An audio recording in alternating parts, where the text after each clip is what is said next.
ഒരു പെൺകുട്ടിക്ക് തിളങ്ങുന്ന സ്വർണ്ണമുത്തുകൾ നിറഞ്ഞ ഒരു പെട്ടി കിട്ടി. അവൾക്ക് രാത്രി മുഴുവൻ കഠിനാധ്വാനം ചെയ്ത് ആ മുത്തുകൾ കൊണ്ട് മനോഹരവും ഗംഭീരവുമായ ഒരു വസ്ത്രമുണ്ടാക്കി. അടുത്ത ദിവസം രാവിലെ മുത്തുകൾ പതിച്ച ആ വസ്ത്രം കണ്ടപ്പോൾ എല്ലാവരും അത്ഭുതപ്പെട്ടുപോയി. ഒരു ഡിസൈനർ മാസ്റ്ററായിരുന്ന അവളുടെ ബോസ് പോലും ഞെട്ടിപ്പോയി. ബോസ് ആ വസ്ത്രം തന്റേതാണെന്ന് അവകാശപ്പെടാൻ തുടങ്ങി. എന്നാൽ ഇത് ലിസിയുടെ തന്ത്രമായിരുന്നു. കാരണം ആ വസ്ത്രത്തിൽ തന്റെ ബോസ് ആനിയെ തോൽപ്പിക്കാനുള്ള രഹസ്യം അവൾ ഒളിപ്പിച്ചിരുന്നു.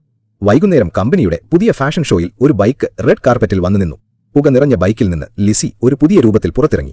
സ്വർണവും കറുപ്പും കലർന്ന വസ്ത്രം എല്ലാവരുടെയും ശ്രദ്ധ ആകർഷിച്ചു. എല്ലാവരുടെയും കണ്ണുകൾ ഇപ്പോൾ ബോസിൽ നിന്ന് ലിസിയിലേക്ക് മാറി. അപ്പോൾ ലിസിയുടെ കൂട്ടുകാരൻ എല്ലാ ലൈറ്റുകളും ഓഫ് ചെയ്തു. ഒരു വലിയ കെട്ടിടത്തിൽ ലിൻഡ എന്ന് പ്രൊജക്ട് ചെയ്തു. ആളുകൾക്കിടയിൽ നിന്ന് അവൾ സ്റ്റൈലിൽ പുറത്തിറങ്ങി. ഇപ്പോൾ ഫാഷൻ ലോകത്ത് ലിൻഡ ഒരു നിഗൂഢവും പ്രശസ്തവുമായ പേരായി മാറി. കുറച്ചു ദിവസങ്ങൾക്ക് ശേഷം ലണ്ടനിൽ മറ്റൊരു പരിപാടി നടന്നു.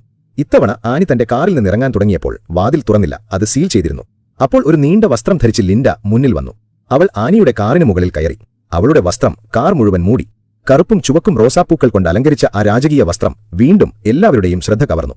അടുത്ത ദിവസം എല്ലാ പത്രങ്ങളിലും വാർത്താ ചാനലുകളിലും ലിൻഡയെക്കുറിച്ചായിരുന്നു ചർച്ച. എന്നാൽ ആനി തന്റെ സ്ഥാനത്തിന് ഒരു വെല്ലുവിളിയും നേരിടാൻ ആഗ്രഹിച്ചില്ല. അവൾ ഉടൻ തന്നെ ഈ ലിൻഡയെക്കുറിച്ച് വിവരങ്ങൾ ശേഖരിക്കാൻ ആവശ്യപ്പെട്ടു. എന്നാൽ പോലീസിനും അവളുടെ ഒരു സൂചനയും കണ്ടെത്താനായില്ല. ലിസി അപ്പോഴും കമ്പനിയിൽ ജോലി ചെയ്യുകയായിരുന്നു. അടുത്ത വസ്ത്രം ഡിസൈൻ ചെയ്യുന്ന തിരക്കിലായിരുന്നു. ആനിക്ക് ഇപ്പോൾ സംശയമുണ്ടെന്ന് അവൾക്കറിയില്ലായിരുന്നു. ആനി അവളോട് ചോദിച്ചു, അവൾ എന്തിനാണ് സ്വയം നിയന്ത്രിക്കുന്നതെന്ന്. ലിസി പറഞ്ഞു, അവൾ വെറുതെ ഒഴിവു സമയങ്ങളിൽ ചില പരീക്ഷണങ്ങൾ നടത്തുകയാണെന്ന്. ആനി പറഞ്ഞു, ഇവിടെ വ്യക്തിപരമായ സമയം എന്നൊന്നുമില്ല. അടുത്ത ഫാഷൻ ഷോയിൽ ആനി തന്നെ ലിൻഡ ഡിസൈൻ ചെയ്ത വസ്ത്രം ധരിച്ചാണ് വന്നത്. അപ്പോൾ ഒരു മാലിന്യം കൊണ്ടുപോകുന്ന വണ്ടി അവിടെ വന്നു നിന്നു. അതിൽ നിന്ന് ഒരുപാട് പഴയ വസ്ത്രങ്ങൾ താഴെ വീണു. അതിൽ നിന്ന് ലിൻഡ വീണ്ടും ഒരു പുതിയ രൂപത്തിൽ പുറത്തിറങ്ങി. അവൾ മാലിന്യം കൊണ്ടുപോകുന്ന വണ്ടിക്ക് മുകളിൽ നിന്നപ്പോൾ ആ വസ്ത്രങ്ങൾ യഥാർത്ഥത്തിൽ 15 മീറ്റർ നീളമുള്ള മനോഹരമായ ഒരു വസ്ത്രമായി മാറി. ആളുകൾ ചിത്രങ്ങളെടുക്കാൻ ഓടിച്ചെന്നു. ഫാഷൻ ഷോയുടെ ഹോസ്റ്റായ ആനി ദേഷ്യത്താൽ വിറച്ചു. ഇപ്പോൾ ഫാഷൻ ഹൌസിന്റെ വിൽപ്പന കുറയാൻ തുടങ്ങി. ആനി വക്കീലോരോട് ലിൻഡയെ ജയിലിലടയ്ക്കാൻ ആവശ്യപ്പെട്ടു. എന്നാൽ അവളെ പിടിക്കാൻ ഒരു നിയമവും ഉണ്ടായിരുന്നില്ല. ഈ വർഷത്തെ ഏറ്റവും വലിയ ഫാഷൻ ഷോ ആയിരുന്നു ആനിയുടെ അവസാന പ്രതീക്ഷ. അതിൽ അതേ സ്വർണ്ണവസ്ത്രം ധരിച്ച് അവൾക്ക് തന്റെ വ്യക്തിത്വം വീണ്ടെടുക്കാൻ കഴിയുമായിരുന്നു. അപ്പുറത്ത് ലിൻഡ തന്റെ കൂട്ടുകാരനെ ഫാഷൻ ഹൌസിലേക്ക് അയച്ചു. ആരെങ്കിലും വസ്ത്രങ്ങൾ മോഷ്ടിക്കാൻ ശ്രമിക്കുന്നുവെന്ന് ആനിക്ക് തോന്നാൻ വേണ്ടി മനഃപൂർവ്വം ചില തെളിവുകൾ ഉപേക്ഷിച്ചു.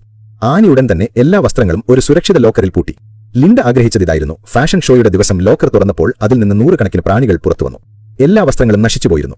കാഴ്ചക്കാർ ഭയന്ന് ഓടിപ്പോയി. യഥാർത്ഥത്തിൽ ആ സ്വർണ്ണമുത്തുകൾ പ്രാണികളുടെ മുട്ടകളായിരുന്നു.